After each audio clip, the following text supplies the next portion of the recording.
Siqueira, vamos falar de spoilers agora. Olha, se você... Spoiler de O Esquadrão Suicida. Exatamente. Se você está aqui ainda e não assistiu o filme, tchau. Tchau, obrigado! Vai embora. Ou se você não liga pra spoilers, né? Pode ficar por aqui. Agora, saiba que a gente vai falar muito aqui. A gente vai falar muito sobre todos os spoilers do Esquadrão Suicida. Então, vai estragar um pouquinho a sua surpresa, sabe? Agora, se você já assistiu o filme e tá querendo discutir um pouco mais sobre esses spoilers, cola aqui com a gente, certo? Que agora a gente vai falar tudo de O Esquadrão Suicida. E é por sua conta e risco.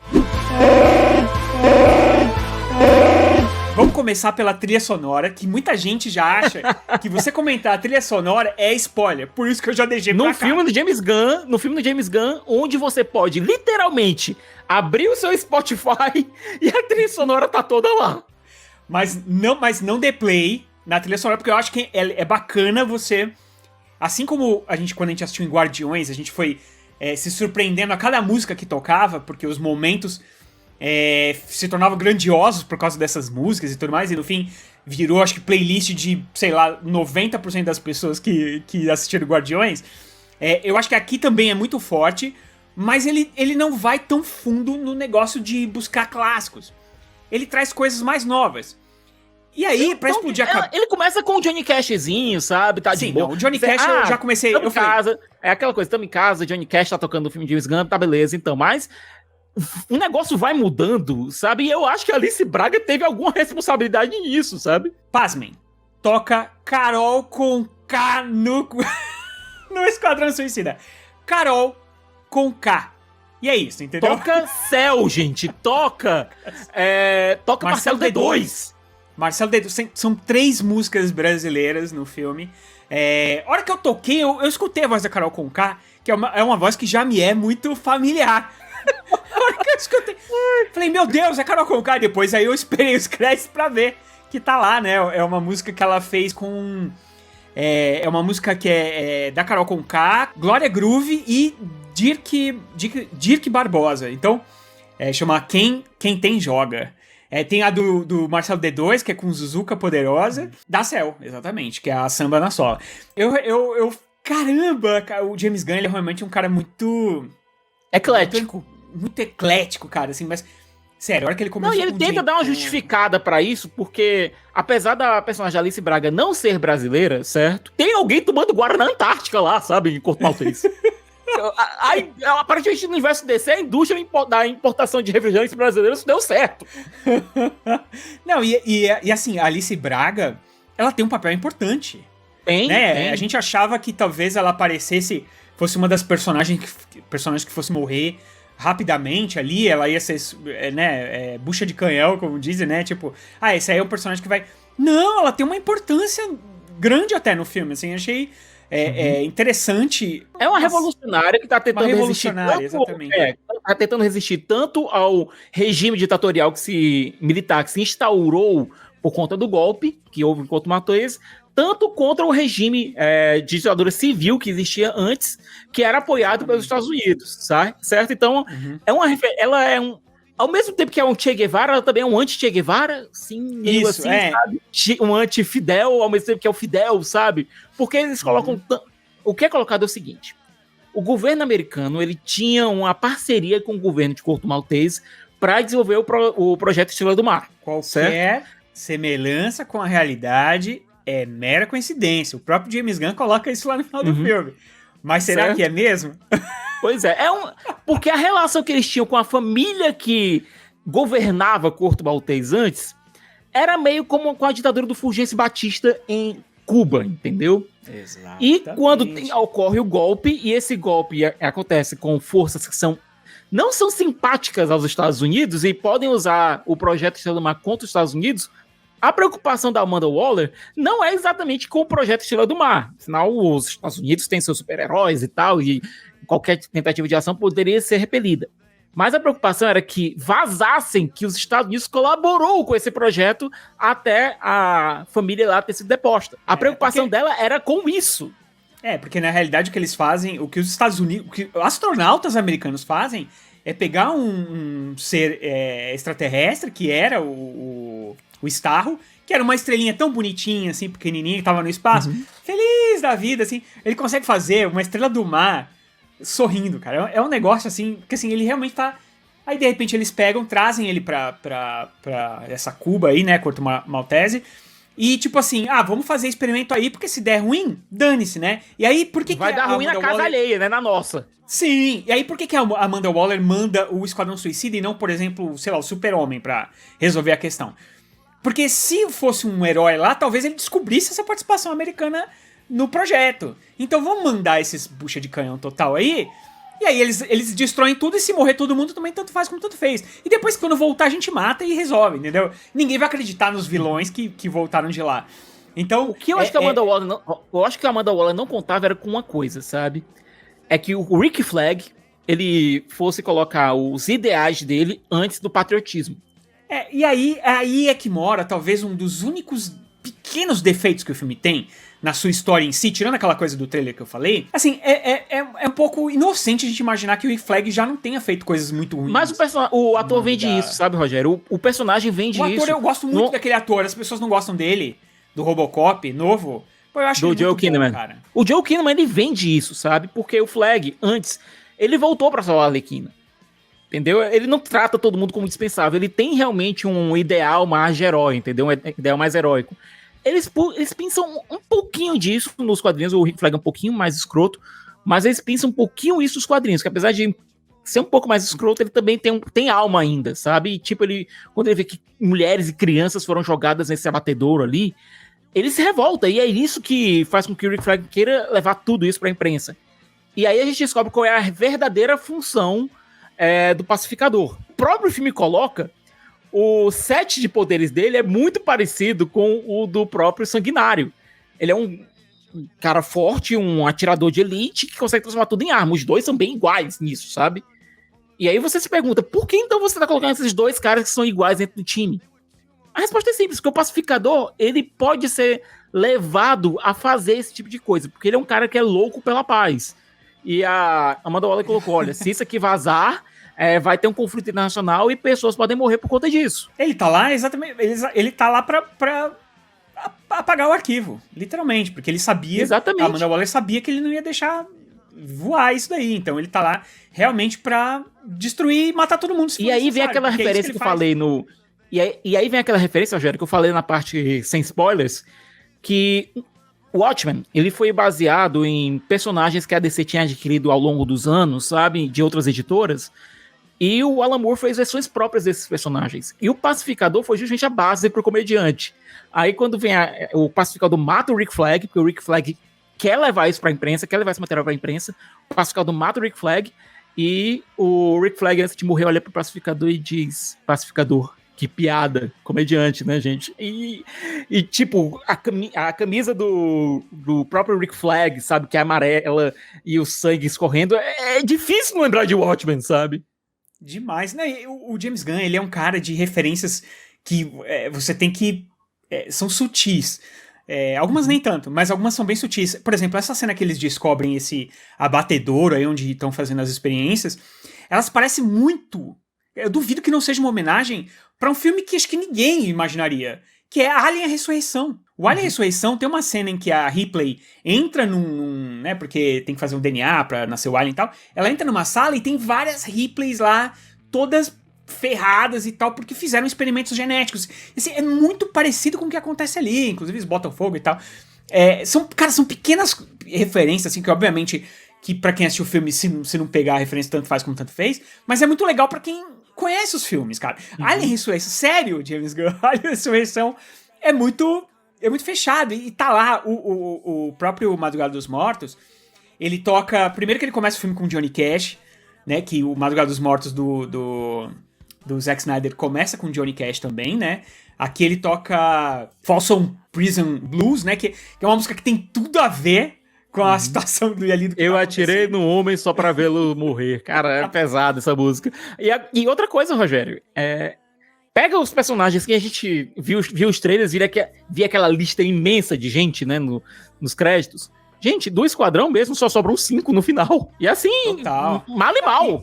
E aí tem uma outra música que toca também durante o filme, que é People Who Die, que é uma música que está que é a música do final do Madrugada dos Mortos. O que ele faz aqui é você se preocupar, o James Gunn, né? Você se preocupar com personagens e queimá-los de qualquer maneira. Tipo, não sobra quase ninguém, mesmo. Óbvio que a gente sabia pelos trailers quais durariam mais. Mas tem uns que a gente imagina que ia durar até o fim e não vai. O próprio Rick Flag é um deles. Gente, mataram o Rick Flag, sabe? Rick Flag, e olha, o James Gunn, ele não... O Bolinha teve uma morte heróica, cara. O Bolinha teve uma morte heróica. Aliás, a história de origem do Bolinha, que aliás é outra referência também ao universo DC um pouco maior, eles colocam que a mãe dele era funcionária dos laboratórios Star, que é os laboratórios onde o pai do Cyborg trabalha, e estava obcecada em tentar fazer dos filhos dela super-heróis. Então começou a fazer uma série de experimentos neles, e o Bolinha, se ele não colocar essas bolinhas pra fora 2 vezes ao dia, ele explode, sabe? Ou seja, ela torturou os próprios filhos. Das bolinhas tentando sair pelo rosto dele, assim, um negócio meio... como se ele tivesse uma alergia. Cara... Como se fossem tumores ali, gigantes forte, explodindo, sabe? É bem Vingador tóxico mesmo, entendeu? O negócio. Então, o próprio Doninho morre no começo do filme, né? Morre, né? Porque o Doninho acaba não morrendo de verdade. Mas tem alguns personagens que a gente realmente acha que vão... Não, o Capitão Boomerang, por exemplo, é um personagem que eu esperava ver, por exemplo, nos filmes do Flash daqui pra frente, sabe? Porque o Capitão Boomerang é um vilão do Flash. Eu esperava que a gente fosse ter alguma interação entre os personagens, além do que a gente teve lá no Esquadrão Suicida, aquela ponta lá do Ezra Miller, rapidinho com o Flash, né? Então, não, eles mataram o Capitão Boomerang de maneira bem pouco cerimoniosa, sabe? Logo nos primeiros 5 minutos do filme. Roda o Capitão Boomerang, o TDK, o cara detachável, ele também papoca bem rápido. O Savan, cara. O filme começa com o Savan, o sábio. Nossa, mas o Savan a gente sabia. Não, o Savan a gente sabia, vai. O Savan... É o Michael Rooker, né? Que é o ator fetiche do James Gunn. O nosso Yondu, né?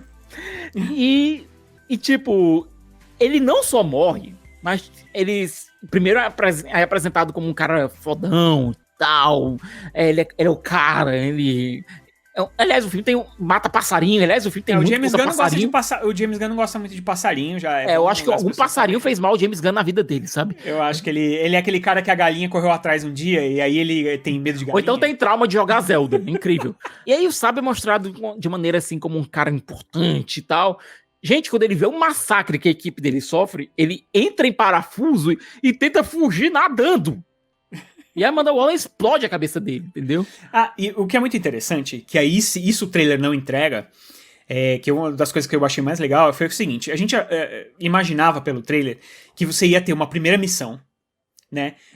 Onde você ia ter alguns do esquadrão, né? Alguns vilões do esquadrão, e aí depois, mais pra frente, porque seria a estrutura básica de filme de ação, de super-herói, é esse negócio, você tem uma primeira missão com todo mundo, aí alguns vão morrer, aí você vai ter ali no meio alguma coisa que vai acontecer e depois vai ter a batalha final. Aqui não é assim, porque a primeira missão já é a missão. A primeira missão que só que ela separa em 2 grupos e um grupo não sabe do outro. Aliás, o Flag sabe, agora os outros 2 grupos, o resto do primeiro grupo e o segundo grupo, não sabe da existência do outro. O primeiro grupo só tá lá pra morrer! Exatamente. Tanto que o personagem... Gente, o Black Guy... Mano, desculpa o palavrão, não tem... Amanda Waller, você, vou te falar, mano. E ó, Viola Davis, que dignidade que ela entrega a Amanda Waller. É um negócio assim... eu não sei como é que ela consegue fazer um filme, assim, carrancuda. Ela não dá um sorriso o filme inteiro, sabe? Cara... Sensacional. Não, e a própria equipe dela todo mundo morre de medo dela.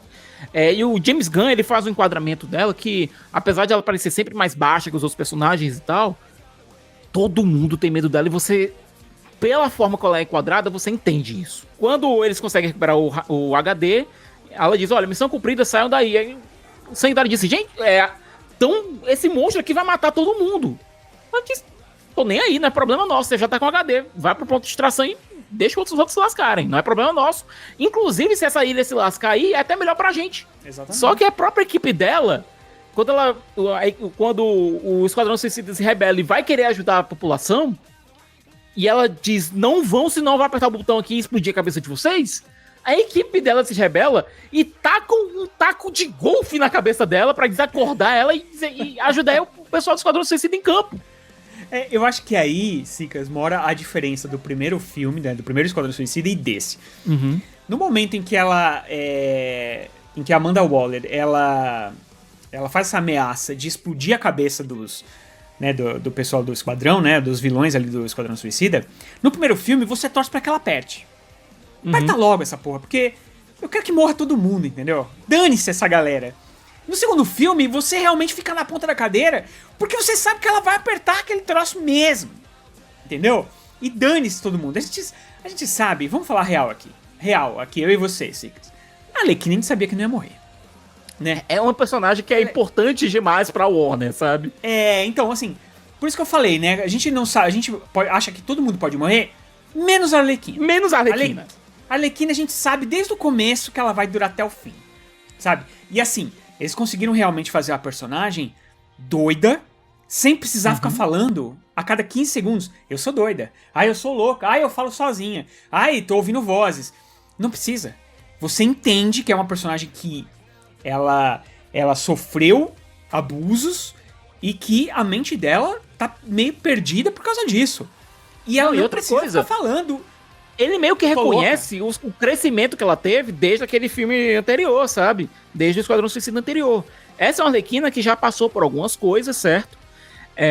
Ela, quando escuta, ela recebe uma proposta meio indecente, né? Do presidente de Corto Maltês, né? Porque o presidente de Corto Maltês, ele é meio que fascinado pela Arlequina e fascinado pela fascinação que ela exerce sobre o povo dele.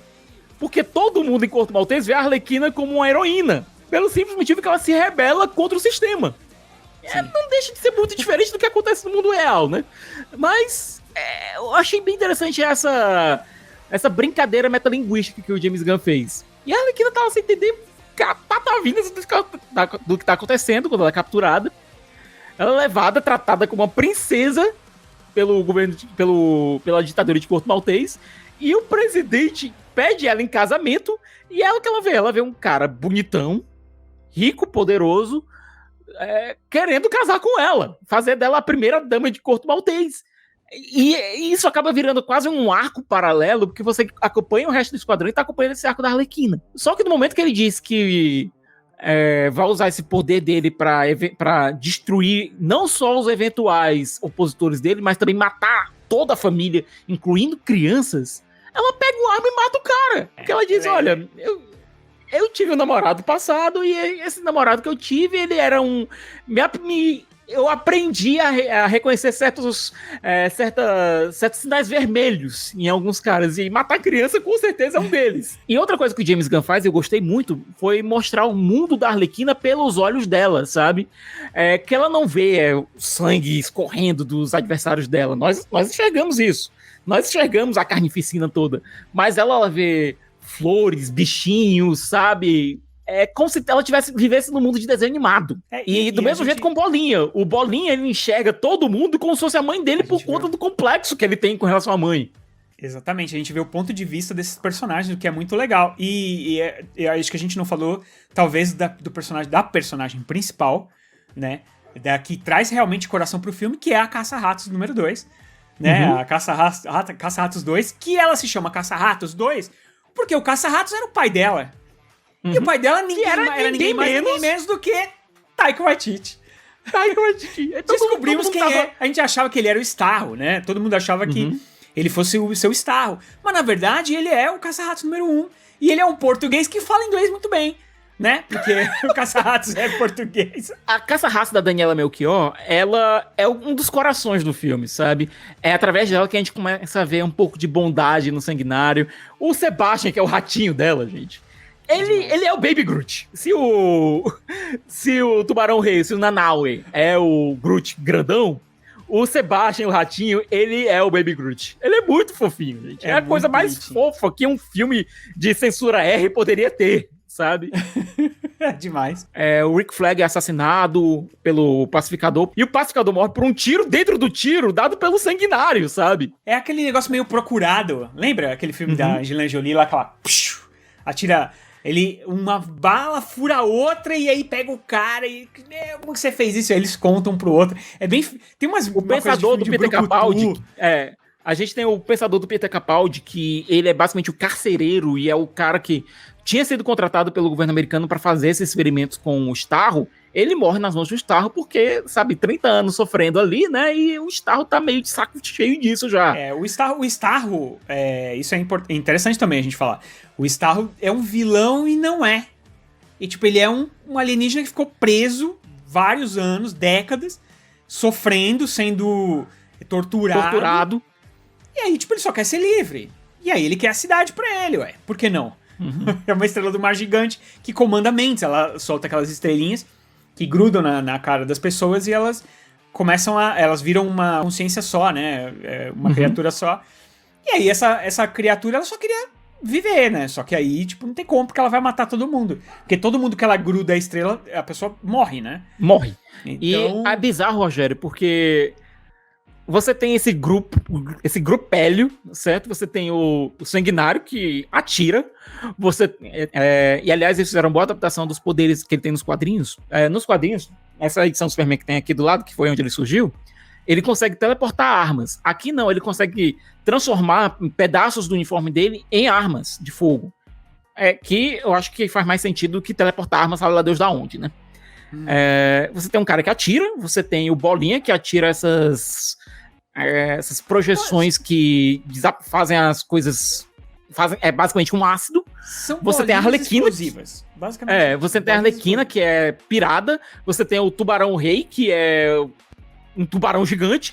E você tem a Caça-Ratos, que controla ratos. Não é exatamente um grupo que conseguiria lidar com o Starro em condições normais. Sabe? Mas que. A Caça-Ratos, inclusive, é a que tem o poder, por incrível que mais pareça, importante. É o poder mais importante. É o maior poder. Mas o James Gunn coloca tudo de um jeito que faz sentido o Starro perder pra esse grupo melequento aí, sabe?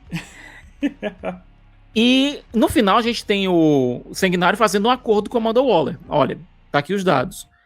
A gente salvou a cidade, você vai deixar o pessoal aqui em paz. O pessoal de Corto Maltese vai ter suas eleições lá, com a personagem da Alice Braga organizando toda a situação lá. Os generais caíram, o golpe fracassou. Teve um golpe em cima do golpe que deu certo agora com a personagem Alice Braga liderando tudo. Você vai deixar esse pessoal em paz, você vai deixar a gente em paz, e essas informações aqui não são liberadas para a imprensa. É meio que desrespeito ao que o Flag queria, mas o próprio Sanguinário diz, olha, a gente salvou essas pessoas, então não dá pra ganhar todas, né? É o jeito de sobreviver, né? Era o jeito porque pra ela apertar aqueles botõezinhos ali é um 2, né? Então... Pois então essa galera tá, entre aspas, solta, né? O Sanguinário deve voltar pra família dele, a Arlequina deve voltar pra Gotham, fazer o que ela quiser da vida, talvez levando até...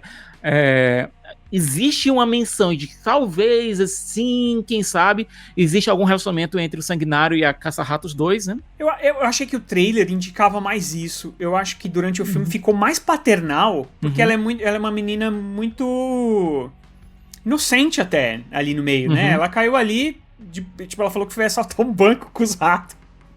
Porque o pai dela ensinou isso pra ela, né? Você tem esses personagens, você tem o da paz lá, o pacificador.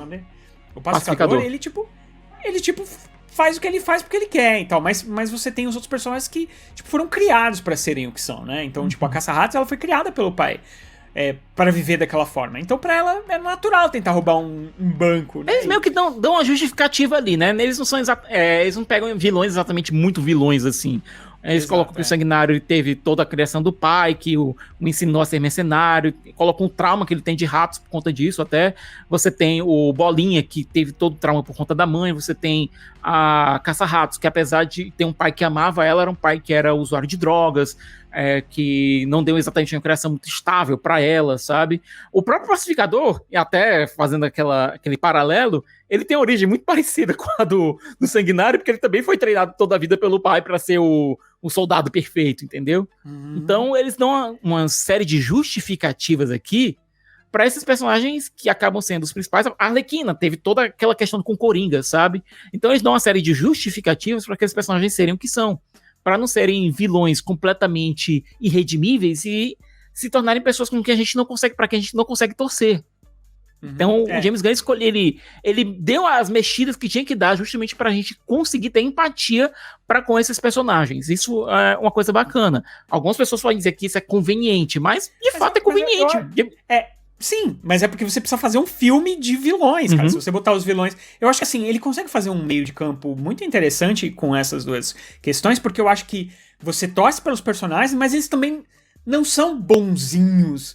Eles não são os heróis, assim. Eles vivem falando besteira um pro outro, eles matam pessoas na... Ai, matei, tipo, sabe qual é? Tipo, eles mataram a equipe todinha da da Alice Braga e disseram, ups, foi mal. Entendeu? Tem, né, tem o tubarão rei que, tipo, come as pessoas. Ele passa o filme roendo um crânio, sabe? Então, eu acho que ele consegue fazer bem esse meio de campo. Obviamente que ele não ia botar vilões. Tanto que ele faz isso com o Savan, né? Ele bota um vilão que você já sabe que é ruim porque ele mata um bicho. Mata o passarinho e tipo assim, mas ele não leva muito à frente, né? Ele só, tipo, bota essa dúvida. Tipo, o próprio Capitão Boomerang, ele também faz isso com o Capitão Boomerang, ele faz isso com a Mongal, que é uma vilã do universo Superman, que obviamente não foi mostrada, né? Porque, sabe, Deus no livre a Warner mostrar um Superman lutando contra vilões, né? Assim, eu vou calar minha boca, né? Eu vou falar minha boca, eu tô feliz agora, certo? Eu não vou lembrar de coisas ruins da Dona Warner. Que esse programa aqui tá uma porra. Tá, mas vamos falar da cena final. A gente achou que o Doninha tinha morrido, afogado logo no começo do filme, e aí ele volta. E, tipo, tá solto na ilha e a gente sabe que ele é um cara que matou não sei quantas crianças, dezenas de crianças, entendeu? Comeu, né? Comeu, exatamente. Então não é um personagem assim que... É um personagem que, coitado do pessoal de Corto Maltese, né? Não resolveu tanta coisa assim pra eles. E aí a segunda cena, que é a mais importante, você tem o pacificador, não morreu. Ele foi não morreu, salvo. Escapou, sabe lá Deus como. Porque quase caiu um prédio em cima da cabeça dele. Mas ele não só levou um tiro, mas caiu um prédio na cabeça dele, né?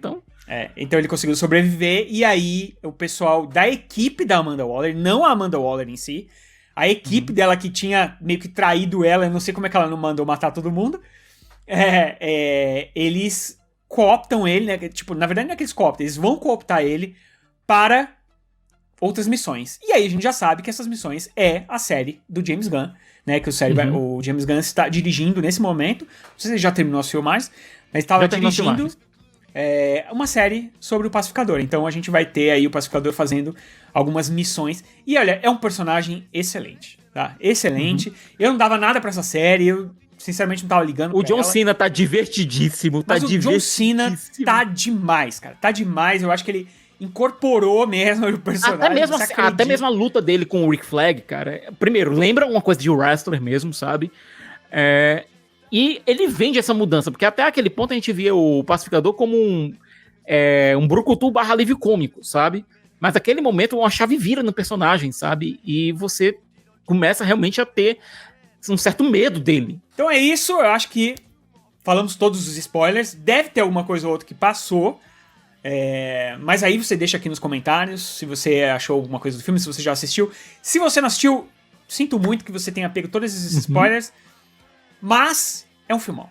É um filmão e... É um filmão. Não tenho mais nada o que dizer, James Gunn. Minha carteira é sua, minha vida é sua. Eu quero... Qualquer coisa que você fizer, eu tô lá, assina embaixo. Então é isso. Ativem, assinem o canal, ative o sininho e... Joga o like! Joga o like! Joguei antes o like que você. Eu jogo o like assim. E é isso. Voltamos em breve.